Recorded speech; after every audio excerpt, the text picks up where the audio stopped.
कवठेमहांकाळ शहरालगतच असलेल्या नरसिंह गावच्या हद्दीत एका बंद असलेल्या पोल्ट्री शेडमध्ये पोलीस अधीक्षक संदीप घुगे यांच्या पथकाने सर्वात मोठ्या 3 पाणी पत्त्याचा जुगार अड्ड्यावर मध्यरात्री छापा टाकत उद्ध्वस्त केलाय।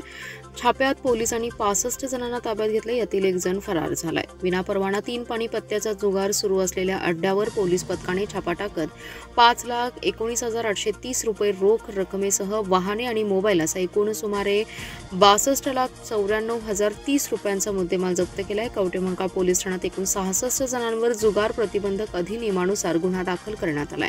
नरसिंह गावच्या हद्दीत अजित बाळासाहेब माने यांच्या बंद असलेल्या एका पोल्ट्री शेडमध्ये बेकायदेशीरपणे विनापरवाना 3 पाणी पत्त्याचा जुगार सुरू असल्याची माहिती पोलीस अधीक्षक संदीप घुगे यांना मिळाली। त्यांनी तात्काळ त्यांच्या मार्गदर्शनाखाली पोलीस पथकास कारवाई करण्याचे आदेश दिले। बेकायदेशीरपणे सुरू असलेल्या विनापरवाना 3 पाणी पत्त्याच्या जुगार अड्ड्यावर छापा टाकला।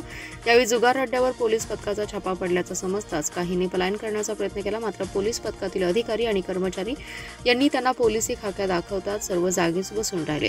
या कारवाईत पोलीस अधीक्षक यांच्या पथकाने 5,19,830 रुपये रोख रक्कम जमा केली आहे, तर 57,74,200 रुपये किमतीच्या वाहनांसह साहित्य, मोबाईल असा सुमारे 62,94,030 रुपये किमतीचा मुद्देमाल जप्त केलाय। बेकायदेशीरपणे विनापरवाना 3 पाणी पत्त्याचा जुगार खेळत असलेल्या सुमारे 66 जणांवर जुगार प्रतिबंधक अधिनियमाखाली गुन्हा दाखल केला असून त्यातील एक जण परागंदा झाला।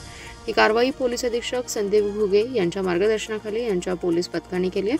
या घटनेचा तपास पोलीस उपनिरीक्षक विनायक मसाळे करत आहेत।